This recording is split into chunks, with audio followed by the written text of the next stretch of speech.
히라노 게이치로, 나란 무엇인가. 5번째. 커뮤니케이션은 심플하게. 무슨 얘기를 할 때는 상대가 그것을 어떻게 받아들일지 배려하는 게 당연하다. 분위기나 서로의 입장, 논의의 흐름 같은 다양한 사정으로 그 자리에서는 동의했지만 왠지 모르게 석연치 않았던 경험이 누구에게나 있을 것이다. 그런데 당신이 만약 나뉠 수 없는 개인이라면 당신은 그 생각을 받아들인 인간이 된다. 한편 말하는 쪽에서도 상대가 너무 순진해서 이쪽 말은 뭐든 다 믿어버린다면 과연 이 사람 인생에 이렇게 큰 영향을 끼쳐도 좋을지 불안감을 느끼게 마련이다. 자기가 내뱉은 말들이 눈앞에서 바로 상대의 자아에 아로새겨지는 듯한 당혹감이 든다. 말에는 상대방 인생의 자유를 왠지 모르게 가로채는 것 같은 폭력성이 있다. 그러나 말하는 측에서 그 폭력성을 지나치게 의식한 나머지 일일이 보류 조건을 달면서 얘기하거나 너무 진지하게 받아들이지 않았으면 좋겠다는 전제를 내건다면 커뮤니케이션은 쓸데없이 번거로워지고 뭘 믿어야 할지 모르게 된다. 시시하게 대학은 못하러 가! 라고 말하는 사람이 있다고 하자. 그 자리의 분위기에 휩쓸려 그 말에 동의하고 혹은 그것을 고지곳대로 순순히 믿고 대학에 가지 않았던 사람이 훗날 먹고 살기 힘들어져서 그 사람에게 불평하러 찾아갔다고 가정해보자. 그렇다고 발언한 사람이 책임을 느끼고 생활을 보살펴주느냐 하면 아마 상대조차 안 해줄 것이다. 그렇게 말한 건 사실이지만 그 판단은 자기 책임이야 라면서. 그리고 다음부터는 지나치게 과격한 말은 안 하거나 혹시 하더라도 너무 진지하게 받아들이지 말라고 미리 책임 회피를 하거나 둘 중 하나일 게 틀림없다. 그러나 커뮤니케이션은 최대한 심플한 게 좋다. 서로 이것저것 복잡하게 신경 쓰지 않고 생각한 것을 있는 그대로 주고받는 게 이상적이다. 말의 폭력성은 나뉠 수 없는 개인을 전제로 하는 한 좀처럼 해소할 수 없다. 왜냐하면 발언 하나하나가 상대방의 전 인격에 직접적으로 영향을 미치기 때문이다. 그러나 분인이라는 단위로 생각하면 당신이 말을 건넬 수 있는 대상은 상대의 당신용 분인 뿐이다. 한편 당신의 말은 상대의 다른 여러 사람용 분인에게 늘 노출되어 있다. 상대와의 관계성 속에서 당신이 악의를 품고 상대에게 뭔가를 믿게 만들었다고 해도 그 말은 상대 안의 친구나 부모와의 또 다른 분인을 통해 음미된다. 조금 전에 그 사람이랑 있을 때는 과연 그럴듯한 것 같았는데 부모님과 얘기를 나눠보니 역시 이상하다는 생각이 들었다. 속이는 인간은 1대1이라고 생각하기 때문에 쉽게 상대의 마음을 가로채려 든다. 그러나 자기 말이 늘 상대의 여러 분인에게 공개되어 있고 늘 다른 문맥으로 다시 해석될 가능성이 있다고 상상한다면 주저할 수밖에 없다. 반대로 당신이 선의를 갖고 뭔가를 호소했을 때도 상대가 나뉠 수 없는 개인으로 고독하게 그것을 판단하는 게 아니라 다른 사람과의 분인을 통해 음미하는 기회를 갖는다. 이러한 전제에 입각한다면 우리는 내 말이 상대의 본질을 규정해버릴 것 같은 걱정에서 해방되어 그때그때 느끼고 생각한 점을 과감하게 입 밖에 낼 수 있을 것이다. 당신의 말이 최종적으로 상대의 인생을 바꿀 만한 영향력이 있었다면 그것은 다양한 분인을 통해 문맥을 바꾸며 검토되고 동의를 얻었다는 뜻이다. 그렇지 않았다면 당신과의 분인에만 영향을 미친 말이었다고 생각해야 한다. 분인은 개인보다 단위가 작은 만큼 언뜻 생각하기에는 커뮤니케이션이 더 복잡해질 것처럼 보인다. 그러나 실제로는 개인이라는 개념의 허술함 때문에 커뮤니케이션은 오히려 더 세세한 배려가 요구되고 복잡해지는 것이다. 중요한 것은 분인의 균형. 인간에게는 아무래도 서로 맞고 안 맞고의 문제가 있게 마련이다. 모든 사람과 잘 지내는 사람은 이 세상에 없다. 나 역시 조금 전에 싫어하는 인간에 대해 썼다. 물론 싫어하는 사람은 안 보고 살면 더없이 좋겠지만 그것이 여의치 않을 때도 많다. 직장 상사나 거래처 담당자처럼 일상생활에서 도저히 피할 수 없는 껄끄러운 대상도 있게 마련이다. 내 친구 하나는 회사에서 상사에게 오랫동안 파워 해러스먼트를 당했다. 그의 얘기를 들어보면 그 상사가 나쁜 게 명백하지만 회사가 작아서 인사로 해결하기도 어렵다고 한다. 그는 지금은 그럭저럭 잘 지내지만 만날 때마다 걱정이 앞선다. 그래서 나는 그에게 분인 얘기를 들려주었다. 회사 상사와의 분인과 아내나 친구와의 분인을 구별해서 생각하는 편이 좋다.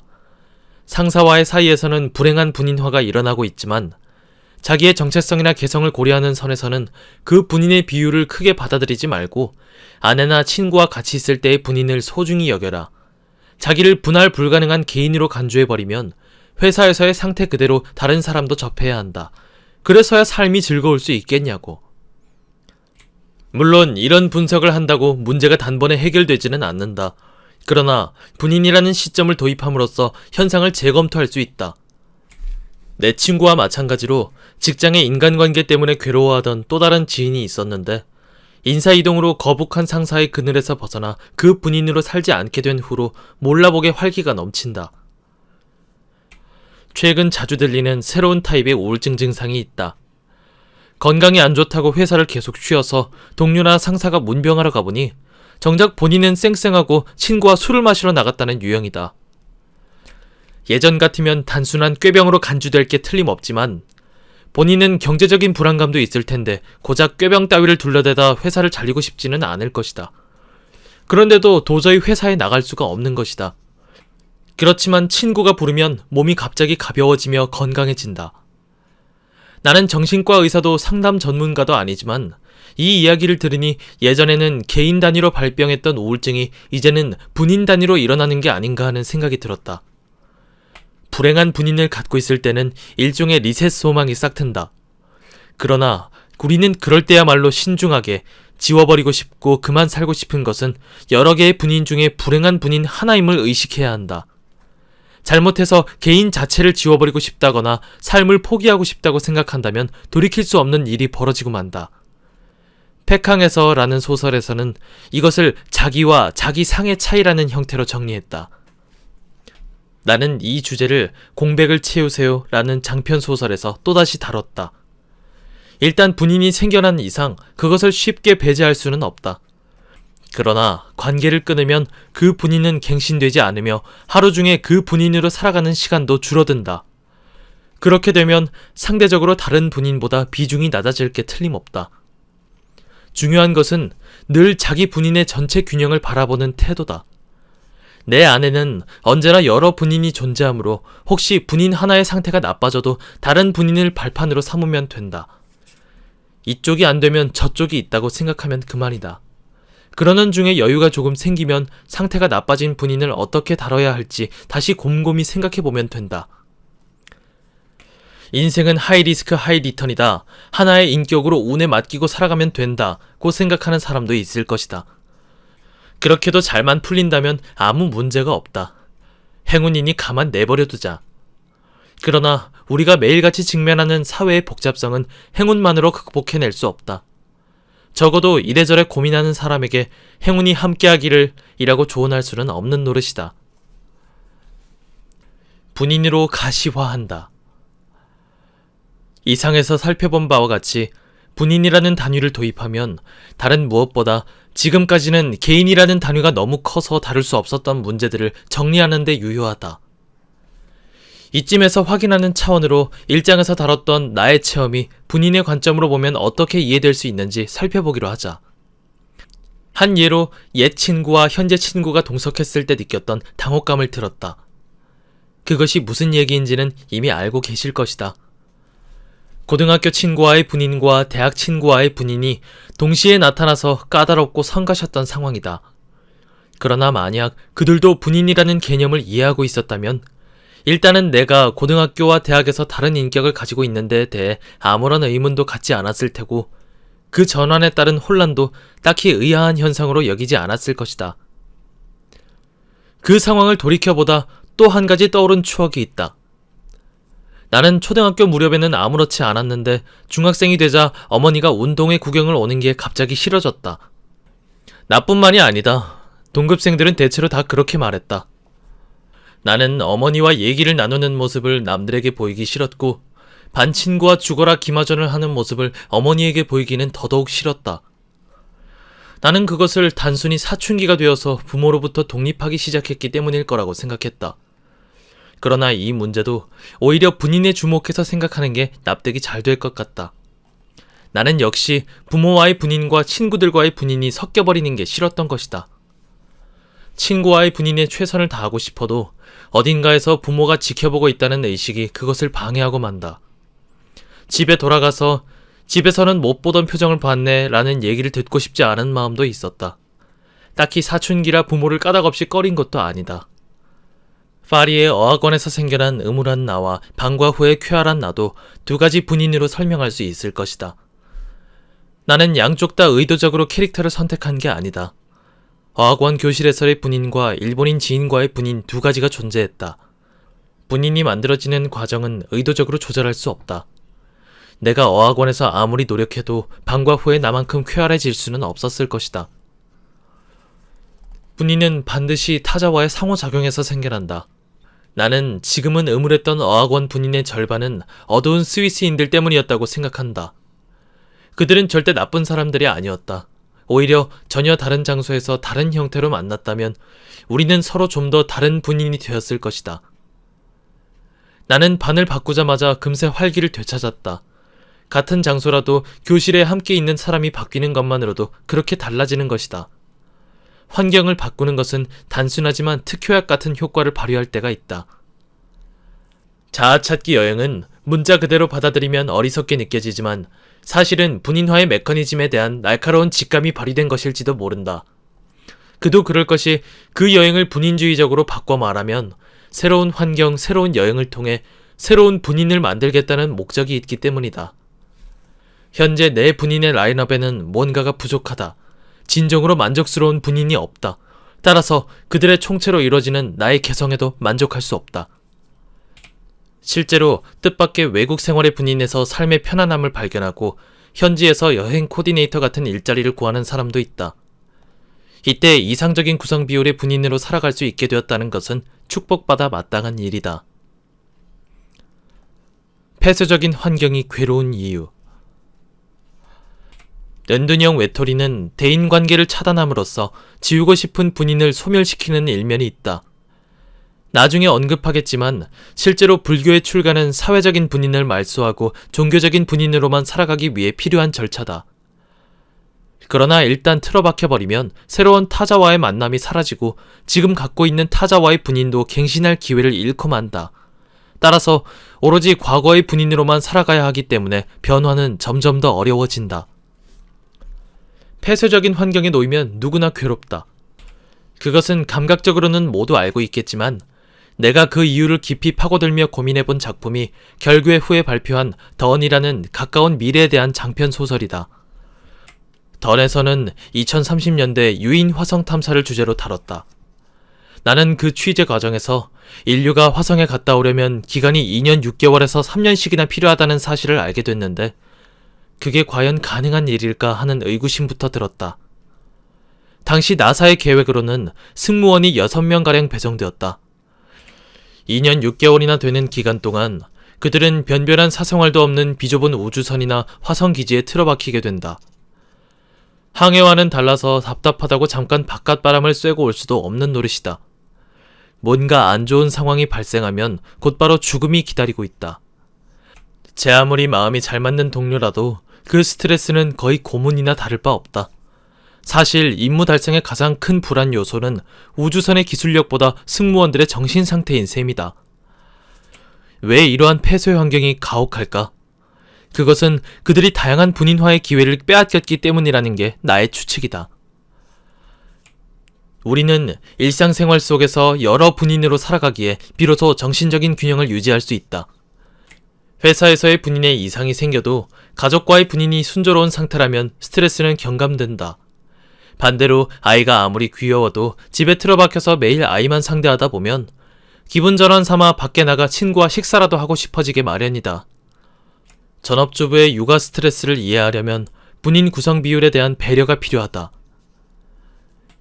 유인 화성 탐사선 승무원들은 2년 6개월 동안이나 이른바 직장에서의 분인으로만 살아가야 하는 상태에 놓인다. 그들은 그야말로 단 하나의 얼굴밖에 없는 개인으로 살아가야 한다. 한편 그동안 지구에서는 인터넷을 통한 사람들끼리의 커뮤니케이션이 점점 더 활발해지고 분인화가 한층 더 발전될 것이다. 나는 그런 대비에 흥미를 느꼈다. 2010년에 칠레 광산에서 광부 33명이 갱 안에 갇히는 낙반 사고가 일어났다. 구출될 때까지 몇 개월 동안 갱 속에 갇힌 광부들은 가족과 전화 통화를 할 수 있었는데 그것이 그들의 스트레스를 경감시켜주는데 크게 기여했다. 이것은 함께 갇힌 광부 동료끼리의 분인뿐 아니라 가족과의 분인으로도 살아갈 수 있게 해주려는 배려였다. 만약 그러한 외부와의 연락수단이 확보되지 않았다면 갱 안에서는 처참한 상황이 발생했을지도 모른다. 인간은 단 한 번뿐인 인생을 가능하면 다양한 나로 살고 싶어 한다.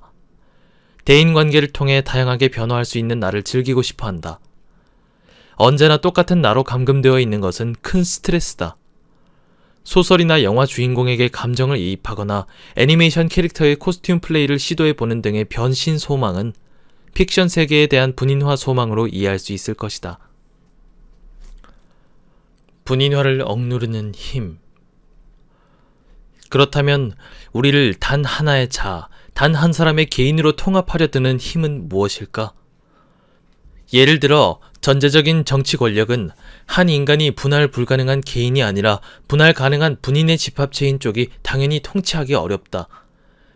나치 독일이나 스탈린 체제하의 소련에서는 국가의 충성을 맹세하는 유일한 개인이 요구되었고 비밀 경찰이 늘 사람들의 분인화를 감시했다. 애당초 개인이 분할 불가능한 까닭은 그리스도교의 신이 유일신이었기 때문이었다는 사실을 떠올려보자. 제2차 세계대전 같은 총력전에서 막상 국민을 동원하려는데 한 인간의 내부에서 국가의 충성을 다하는 분인보다 가족과의 분인이나 여자에게 정신이 팔린 분인 쪽이 더 크면 곤란할 것이다. 분인화는 책을 통해서도 일어날 수 있으므로 역사를 되돌아보면 종교적인 이유, 정치적인 이유로 금서 및 분서 조치가 몇 번이나 내려졌다. 한 인간이 갖고 있는 여러 개의 분인을 개인으로 통합하려 드는 가장 주목할 만한 현대사회의 예는 전국적으로 깔려있는 방범 카메라망이다. 나는 던에서 산영이라는 네트워크 서비스를 등장시켰다. 산영은 전국에 설치된 방범 카메라를 온라인화해서 안면 인증 기능을 이용해 누구든 검색해낼 수 있는 시스템이다.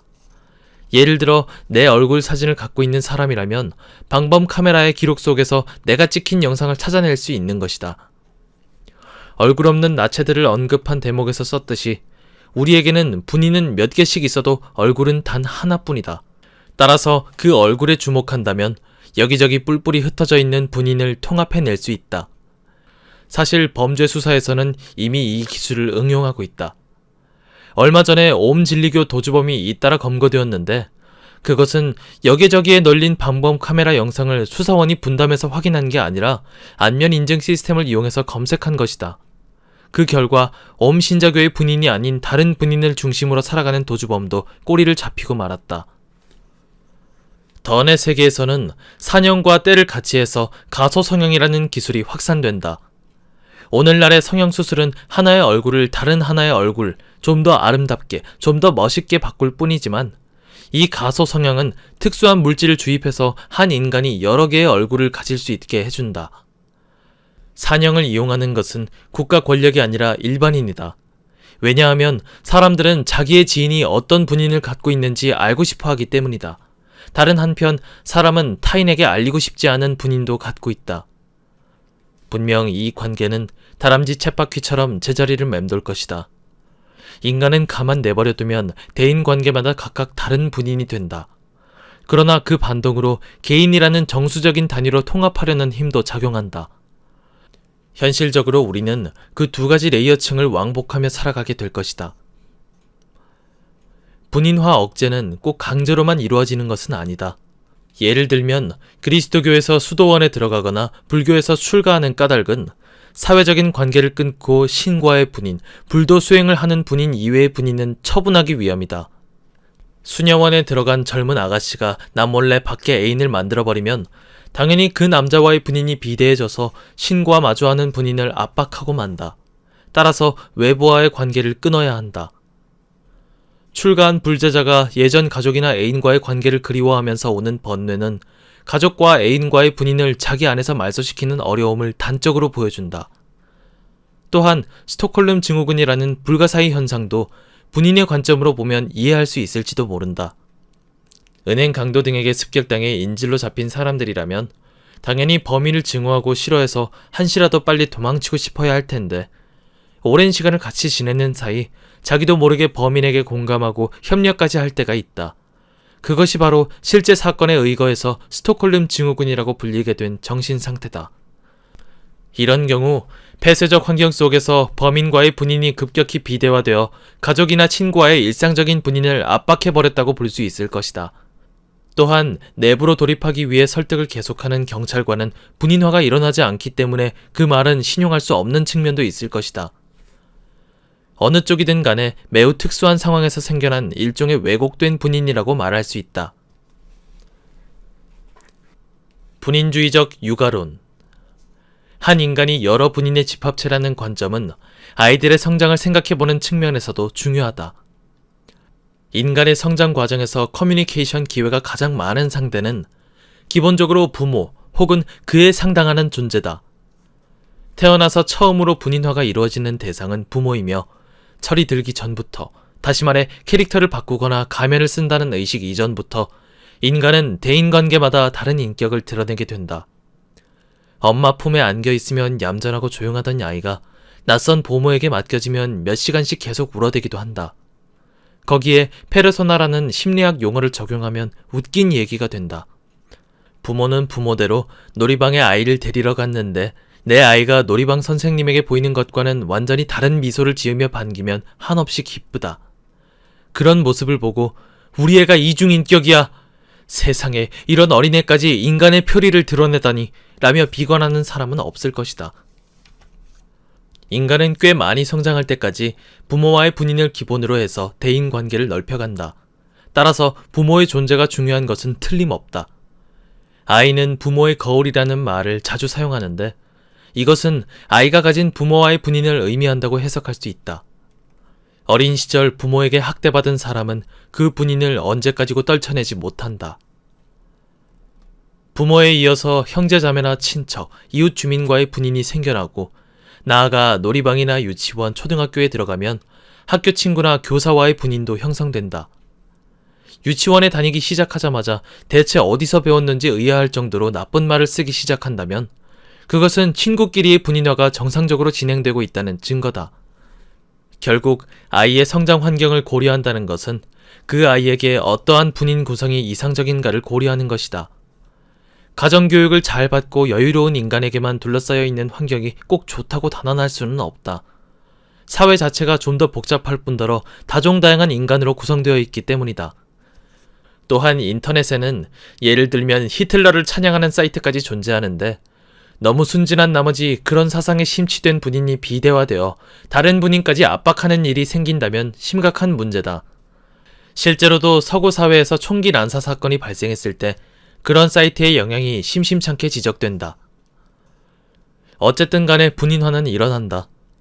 예전에는 부모에게 보이는 얼굴과 학교에서 교사에게 보이는 얼굴, 그리고 친구와 있을 때의 얼굴이 각각 다른 것을 부정적으로 해석했다. 그러면서도 막상 친구 같은 느낌으로 교사에게 말을 걸면 야단치기 일쑤니 정말이지 앞뒤가 안 맞는 얘기다. 그러나 부모 앞에서와 교사 앞, 아이들끼리의 얼굴이 다르다는 것은 아이 나름대로 전혀 다른 인간과 어떻게 하면 원활한 커뮤니케이션이 가능한지 모색한 결과다. 그것은 결코 부정할 일이 아니다. 만약 그것을 꾸짖는다면 아이는 또다시 무익한 진정한 나 찾기로 내몰릴 테고 현실의 인간관계는 거짓되고 표면적이라고 경시할 수밖에 없을 것이다. 나를 좋아하는 방법. 어쩌면 다른 누군가를 좋아하는 것보다 자기 자신을 좋아하는 것이 더 어려운 일일지 모른다. 왜냐하면 자기에 관해서는 지나치게 잘 알고 있기 때문이다. 어지간한 자아도취에 빠진 사람이 아닌 한 인간은 자기를 무작정 전면적으로 긍정할 수 없다. 내가 소설 속에 분인이라는 개념을 처음 등장시킨 것은 앞에서도 말했듯이 던이라는 작품인데 그 전작인 결교에서는 한 발짝 앞까지 다가와 있었다. 결교의 주인공은 진정한 나라는 것을 믿지 않았기 때문에 심각한 공허감에 시달린다. 그는 이런 말을 한다. 나 자신이든 세상이든 둘 중 어느 하나를 사랑하는 마음이 있다면 인간은 살아갈 수 있어. 그런데 난 그 무렵에 그 둘 다의 애정을 잃어갔지. 세상이 끔찍이 싫고 사회에 절망했더라도 자기 자신을 좋아한다면 살아갈 수 있다. 반대로 자기를 좋아할 수 없어도 세상살이가 즐거우면 살아갈 수 있을지 모른다. 문제는 그 양쪽 다 견뎌낼 수 없는 상황이다. 스스로에게 부정적인 마음을 품은 사람에게 일단 자기 자신부터 사랑해라, 자신을 소중히 여기라 고 말해본들 별 의미가 없을 것이다. 싫다는 감정은 애당초 불합리하다. 단순히 좋아하라고 말해도 네 그래야겠죠 라고 대답할 수는 없다. 그러나 나라는 인간 전체를 막연하게 생각하지 말고 분인 단위로 들여다보면 어떨까? 자기 자신이 싫은 사람이 있다면 자기의 분인을 하나씩 살펴보자. A를 만날 때의 나는 쾌활하고 재미있는 농담도 자연스럽게 할 수 있고 그럭저럭 괜찮다.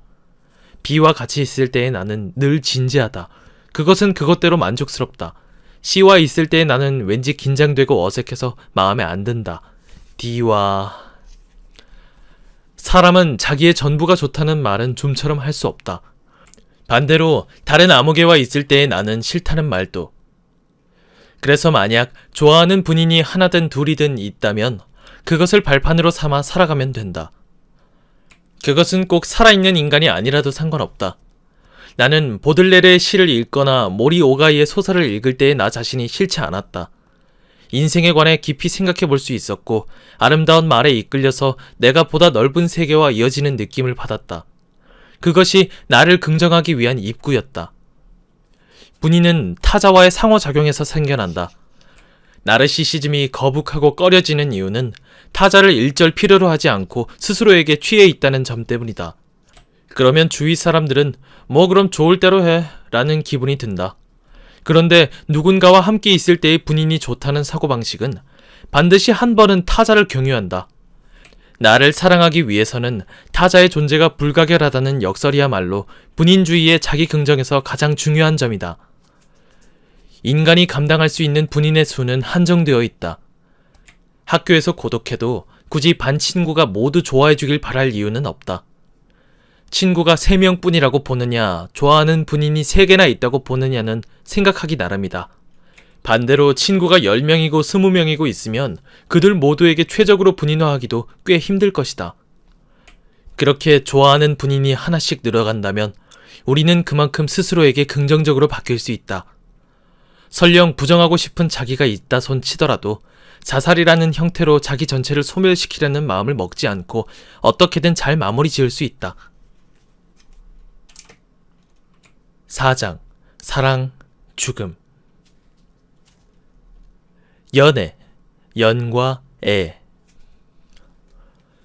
분인이라는 단위로 자기에 관해 생각하고 타자에 관해 생각해봤다. 그렇다면 양자가 서로 사랑하는 연애는 어떨까? 연애의 정의는 저마다 조금씩 다르겠지만 내가 상대를 사랑하고 상대도 나를 사랑함으로써 마음이 쌍방향으로 통하는 이미지가 기본적일 것이다. 그것이 일방적이라면 이른바 짝사랑이다. 물론 이런 이해가 잘못된 것은 아니다. 그러나 여기에서 지적하고 싶은 점은 3장 끝에서 확인한 또 다른 화살의 방향이다. 우선 논의를 정리하기 위해 연애를 연과 애 두 부분으로 나누는 얘기부터 시작해보자. 연이란 일시적으로 불타올라서 어떻게든 상대와 맺어지고 싶어하는 격렬하고도 강한 감정이다. 인간을 행동으로 몰아붙이고 일상에서 일탈시켜버리지만 계속성은 없다. 유럽의 개념으로는 에로스에 대응된다. 한편 애는 관계의 계속성이 중시되는 개념이다. 격렬한 고향감은 없지만 그 대신 일상적으로 지속되는 견고한 결속력이 있다. 여기에서는 에로스에 대해 아가페라는 개념이 대응된다고 정리해두자. 한마디로 연애라고 하지만 연의 양상과 애의 양상은 다르다. 대부분의 경우 연애는 연으로 시작해서 애로 깊어진다. 동물의 경우는 바로 구의 행동이다. 그러나 가치로 볼 때 어느 쪽이 더 중요하다고 말하기는 어렵다. 외골수로 사랑하는 사람은 상대와 영원히 맺어지는 사랑의 나날을 원할 테지만 반대로 안정적인 관계가 지속되는 사랑의 상태에 있으면 가끔은 격렬하게 고양되는 사랑을 체험해보고 싶어진다. 인간의 연애 감정은 시소처럼 한쪽이 높아지면 한쪽이 낮아지는 주기를 반복적으로 되풀이할 것이다. 소위 말하는 연애소설에서 묘사되어 온 것은 압도적으로 연 쪽이었다. 서로에게 연정을 품은 남녀가 온갖 장애 때문에 좀처럼 맺어지지 못하는 스토리는 로미오와 줄리엣부터 오늘날의 텔레비전 드라마에 이르기까지 수없이 되풀이되었다. 그도 그럴 것이 등장인물은 정열적으로 행동하기 쉽고 둘이 맺어지는 애의 상태가 결승점으로 설정되어 있다 보니 전개를 따라가기도 쉽기 때문이다.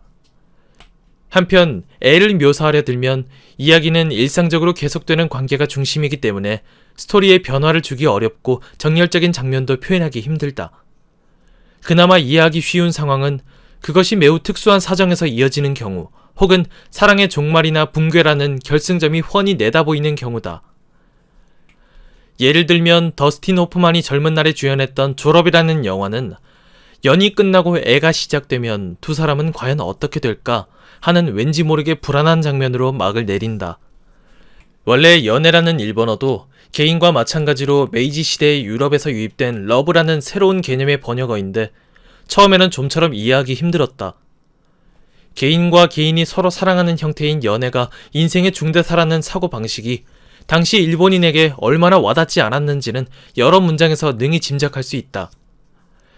나는 달에서 사회 대 개인이라는 사상하에 자유민권 운동에 참가했지만 결국 좌절하고 연애를 하는 나라는 정체성에서 위안을 찾으며 정열을 쏟으려 하는 주인공을 그렸다. 이것은 연애를 사상으로까지 끌어올려 동시대인에게 생생한 충격을 주었던 메이지 시대의 낭만주의 시인 기타무라 도코코에게서 영감을 얻은 이야기다. 너무 광범위한 주제라 이 책에서는 다루지 않겠지만 흥미있는 분은 짧으면서도 아주 재미있는 다니자키 주니치로의 연애와 색정이라는 에세이를 읽어보라고 권하고 싶다.